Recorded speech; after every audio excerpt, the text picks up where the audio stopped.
मजा आ गया भाई, क्या कमाल का एपिसोड था। Full on action packed. अरे यही तो चाहिए था हमें।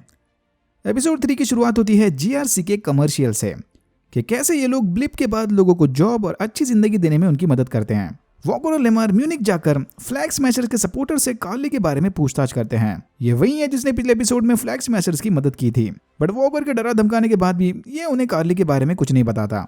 अरे हाँ, हमें भी कैप्टन पसंद नहीं, बट आप तो सीधा मुंह पे थूक दिए। तो भाई इन दोनों के हाथ तो कुछ नहीं लगा, बट उधर बकी जीमो के साथ मिलकर उसके साथ प्रिजन ब्रेक खेलता है। बकी के हिसाब से अगर इन्हें इस नए सुपर सीरम की पहली सुलझानी है तो जीमो की मदद लगेगी। जेल में बैठा जीमो इनके ज्यादा काम नहीं आएगा। अगर फटाफट सोल्यूशन चाहिए तो जीमो के कॉन्टैक्ट्स और सेटिंग्स इनके काम आएंगे। ऑब्वियसली सैम को बकी का यह आइडिया बिल्कुल पसंद नहीं आता, बट बकी ने ऑलरेडी जेल में बवाल मचा के जीमो को भगाने का प्लान एग्जीक्यूट कर दिया। आई नो कि प्रिजन ब्रेक वाला सीन थोड़ा अनरियलिस्टिक था, बट फिर भी देखने में काफी मजा आया। जीमो बकी की मदद से जेल से छूटकर भाग गया और इस सीक्रेट वेयरहाउस में सैम और बकी से मिलने चला आया। थोड़ी अनबन के बाद सैम भी जीमो को इनकी टीम में ऐड करने के लिए मान गया। दूसरा ऑप्शन ही क्या था इसके पास। तभी इन दोनों को पता चला कि साला ये जीमो तो करोड़पति निकला। फिर ये लोग स्टोरेज रूम से काम का सामान उठाकर जीमो की बताई अगली लीड को फॉलो करने निकल पड़े। जाते जाते जीमो ने यहाँ से अपना iconic comic book accurate purple mask भी उठा लिया, पुराने दिनों की याद में। फिर ये दोनों जीमो के प्राइवेट जेट में बैठकर सेल्बी नामी गैंगस्टर से मिलने मदरीपुर चले गए।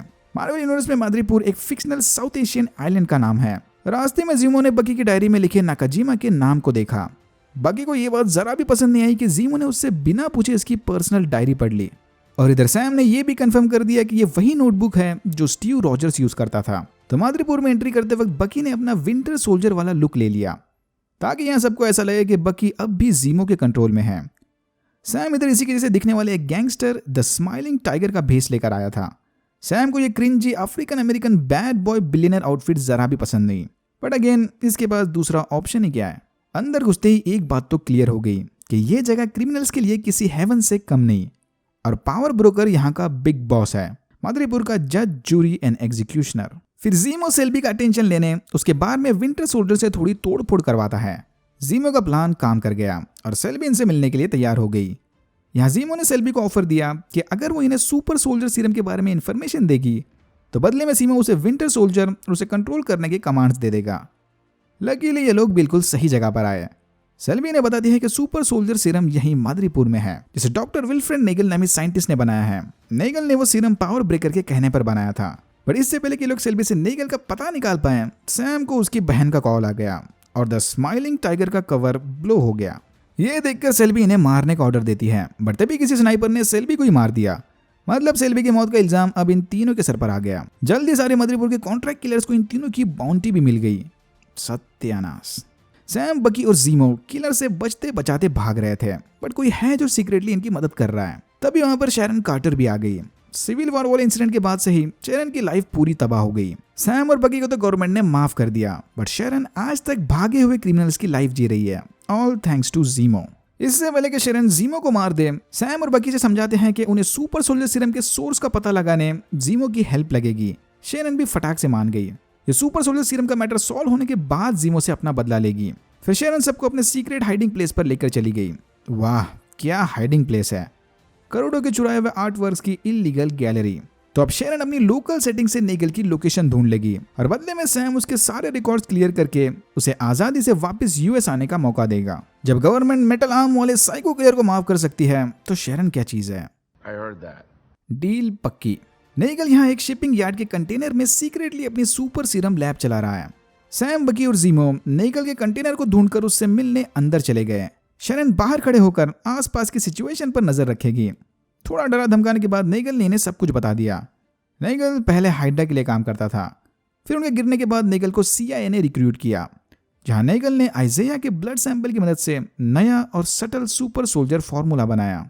सटल क्योंकि इसे लेने पर आपकी बॉडी नहीं फूलती, इसलिए दुबले पतले दिखने के बावजूद भी फ्लैग स्मैशर्स उतने ही ज्यादा पावरफुल हैं। पर इससे पहले कि ये अपना काम पूरा कर सके, थैनोस के स्नैप ने इसे धूल बना दिया। 5 साल बाद जब ये वापस आया तब तक CIA ने सुपर सोल्जर प्रोग्राम बंद कर दिया था, इसीलिए इसने पावर ब्रोकर के साथ मिलकर अपनी रिसर्च आगे बढ़ाई।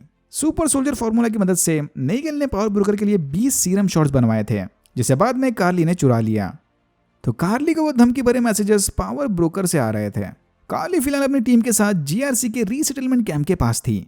यहाँ जो लेडी लेटी है डोनिया मजानी, इसे ट्यूबरकुलोसिस का प्रॉब्लम है, एक तरीके का लंग इन्फेक्शन, जो इस तरह के रिफ्यूजी कैंप में बड़ी कॉमन बीमारी है। कार्ली ने कुछ दिनों पहले निगल को कांटेक्ट किया था, ये पूछने के क्या वो इस बीमारी से लड़ने में मजानी की कोई मदद कर सकता है। बाहर कुछ बाउंटी हंटर्स इन तीनों का पीछा करते हुए आ गए। फिर Sharon Carter full on blonde widow mode में जाकर सबकी पिटाई करती है। भाई अब मुझे शैरन कार्टर स्पेशल शो देखना है। निगल से सारी इन्फॉर्मेशन मिलते ही जीमो ने उसे सीधा गोली मार दी, मतलब डायरेक्ट पावर ब्रोकर से पंगा। तभी किसी ने रॉकेट लॉन्चर से इस कंटेनर को उड़ा दिया। धमाके से बचकर बाहर आते ही सबके बीच एक लंबा शूट आउट शुरू हो गया। जीमो अगर चाहता तो वो यहाँ से बड़ी आसानी से भाग सकता था, बट उल्टा उसने अपना मास्क पहनकर सैम और बकी की यहाँ से भागने में मदद की। हाँ, पता नहीं क्या खिचड़ी पकड़ी है इसके दिमाग में। जीमो की सुपर पावर उसका तेज दिमाग ही तो है। फिर शैरन और ट्रिनिटी अपने अलग अलग रास्ते निकल गए हैं, ये तीनों कार्ली को ढूंढने और शैरन ने कुछ बड़े प्रॉब्लम्स को सॉल्व करने। उधर फ्लैग स्मैशर्स जीआरसी के सप्लाई डिपो पे हमला करके उनका सारा राशन चुरा लेते हैं। इतना ही नहीं, वापस आते वक्त कार्ली ने अंदर धमाका किया जिसमें कुछ जीआरसी गार्ड्स की जाने तो पक्का गई होंगी। तो कार्ली जितनी सीधी और सिंपल दिखती है वो उतनी है नहीं। लगता है फ्लैग स्मैशर्स को भी अब धीरे धीरे इसके कैरेक्टर पर डाउट होने लग गया। वॉकर और लेमार को शक है कि शायद जीमो के गायब होने के पीछे सैम और बकी का हाथ होगा, बट ये लोग बिना किसी सबूत से उन दोनों को अटका नहीं सकते, इसीलिए अब ये दोनों ऑफ द रिकॉर्ड जाकर आगे के काम करेंगे। सैम ने टोरिस की मदद से डोनिया मजानी का पता लगा लिया। अनफॉर्चुनेटली मदानिया ने रिका के कैंप में अपना दम तोड़ दिया। सैम और बकी रिका जाकर जीमो की बताई लोकेशन पर आ गए।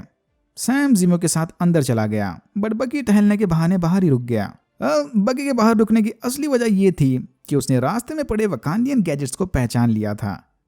वकांडा से आयो जीमो का पीछा करते हुए यहाँ तक आ गई। याद है ना, जीमो के ब्लास्ट ने इनके किंग टिचाका की जान ली थी। और यहाँ होता है एपिसोड 3 खत्म। अगर आपको वीडियो अच्छा लगा तो please like share and subscribe for more videos like this. मैंने ऐसे और भी वीडियोस बनाए जिनके लिंक्स आपको डिस्क्रिप्शन बॉक्स में मिल जाएंगे। Thank you very much for watching and I am hoping to see you in my next one.